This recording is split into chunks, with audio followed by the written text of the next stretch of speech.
Sí. Ojo al padre, a los abuelos, a la madre que está en Madrid, ojito. Fíjate, no perdamos un detalle que a mí me parece que abunda en eso que estás comentando, que estás introduciendo, Alfonso. Yo ayer hablaba con Asel Sánchez, compañero nuestro, después del asesinato. El tío de Mateo. El tío de Mateo después de la detención. Me decía, la casa de la abuela es la casa contigua a mí. Es decir, vivo al lado de la abuela del chaval.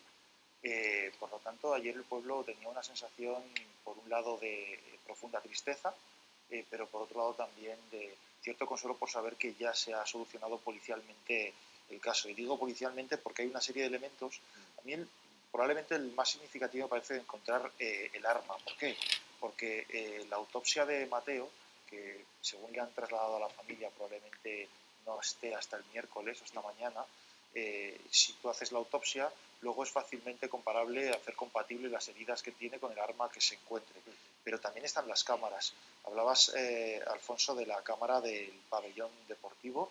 Ayer uno de los vecinos comentaba que era una cámara de instalación relativamente reciente y que además era una cámara 360. Es decir, que luego además del entorno familiar trasladan que en los primeros compases de la investigación se tenían las imágenes de un vecino que graba al detenido, al asesino, en lo que es la dirección hacia el polideportivo, no saliendo, sino hacia el polideportivo. Por lo tanto, hay elementos para poder contrastar, por ejemplo, con la ropa. Ayer uno de los lugares a los que le llevan es donde la Guardia Civil cree que él acude a cambiarse de ropa después del crimen. Los vecinos de Mocejón conocían perfectamente al detenido y a su familia. De hecho, pasaba los veranos y algún fin de semana con su padre en el pueblo. Imagínense cómo ha caído en un pueblo de 5.000 habitantes saber que el responsable del crimen más terrible que se puede imaginar vivía con ellos. El chico joven que iba tapado con un pañuelo eran los pocos datos que se sabían del asesino de Mateo hasta ahora. Diana, a la vuelta de este vídeo vamos pegados a ti. Vale. Unas temporadas en esta casa de Mocejón. Aquí precisamente ha venido la Guardia Civil a realizar el primer registro. Es la casa del padre del presunto asesino y es muy conocido aquí en el pueblo. Los Orosos, los llaman. ¿Sabemos quiénes son? Ha sido una sorpresa, porque son vecinos de Mocejón.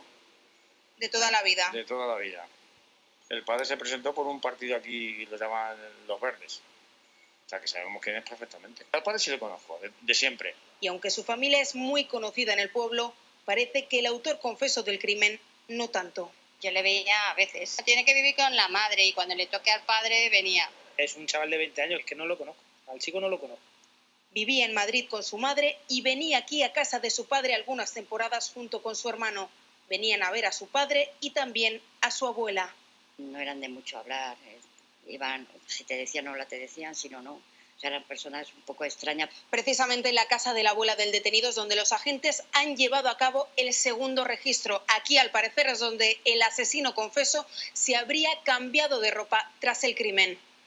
No es el único lugar donde han buscado los agentes. Ahora intentan encontrar el arma del crimen y, sobre todo, saber por qué Juan, el asesino confeso, acabó con la vida de Mateo. Creo que hay un aspecto muy importante que tenemos que tocar y que nos va a ayudar Diana Sánchez. Ya te estoy viendo, Diana. Muy buenos días. Ella es psicóloga. Hola, buenos días. ¿Qué tal? Diana, yo creo que hay aquí una multilateralidad de efectos secundarios que van a requerir de muchos trabajos profesionales como el de un psicólogo. Por ejemplo, el pueblo. 5.000 habitantes, 5.000 vecinos. Eso es muy pequeñito. Todo el mundo se conoce y de repente te levantas sabiendo que el autor del crimen más terrible es tu vecino, es un chaval de 20 años.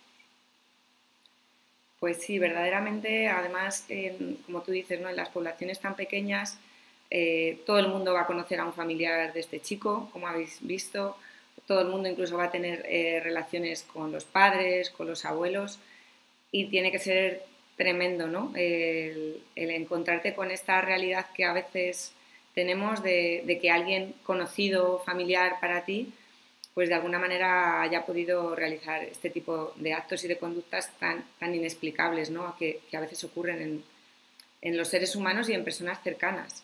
O sea que sí, es tremendo. Diana, no me puedo ni imaginar, ya doy por amortizadísimo el inabarcable dolor que deben sentir los familiares de Mateo, sus padres, por supuesto. Sí. Pero desde ayer pienso mucho en los amigos de Mateo, en los niños que fueron testigos de la brutal agresión que le costó la vida. Con esos niños del pueblo también hay que trabajar, hay que devolverles la sensación de seguridad que nunca tenían que haber perdido. Por supuesto, o sea, este tipo de actos de violencia, el observador, como llamamos, ¿no?, en psicología, no tenemos que olvidarnos de que encima son niños, de que ahora mismo todavía no tenían conciencia, por ejemplo, de lo que hablábamos, ¿no?, ahora, de que a veces el ser humano pues, comete actos que son incomprensibles, y ellos han perdido, efectivamente lo has dicho, su sensación de seguridad en el mundo, de estar libremente jugando en la calle, de que pueden ocurrir este tipo de cosas, y va a haber que tener en cuenta a estos niños y a estas familias y trabajar tanto con los niños como con las familias. Claro, hasta que llegue ese apoyo profesional, el padre, la madre, la familia de uno de esos niños, ¿qué les podemos decir a ellos? Unos tips de urgencia para poder abarcar esta situación. Bueno, yo creo que lo más importante es que estén con ellos, que hablen con ellos y abran la conversación cuando los niños estén dispuestos, tampoco forzar, pero sí que es importante no eludir el tema. Es decir, lo más importante es que a veces intentamos evitar con los niños el dolor, el sufrimiento y hablar del duelo en general, del fallecimiento, incluso a veces de familiares, y esto es lo que no hay que hacer. Eso es lo más importante. Hay que estar abiertos a conversar, a que si están tristes y lloran, aceptar también estas emociones, normalizar como algo totalmente, además, incluso necesario para poder superarlo. Es decir, ya en un duelo normal lo más importante es aceptarlo y superarlo. En este tipo de sucesos también, es decir, no tener ningún miedo a hablar con ellos. Si nos quieren contar cómo lo vivieron, cómo lo sintieron, dejarles que nos lo cuenten. Y lo que decía, no negarlo, sobre todo no negar la situación. Diana, no me quiero olvidar y me gustaría pedirte que prestaras atención a las siguientes declaraciones. Decía que no me quería olvidar de la familia de Juan, de la familia del detenido. Hasta donde nosotros sabemos, ellos se enteran en tiempo real de la autoría del crimen por parte de su familiar. Natalia Utrán, estando en la localidad, pudo localizar a una familiar, a una tía del detenido, y esto es lo que le contó. Es solo saber cómo estáis. Pues mal, muy mal. Mire, mis padres son muy mayores y no pueden decir nada, lo siento mucho. Y usted únicamente... Gracias para esa familia y para esta también. Tenemos aquí luto por el niño y lo sentimos mucho. Decir a la familia que igual que lo sienten ellos, lo sentimos mucho. Era Mar Guerrero.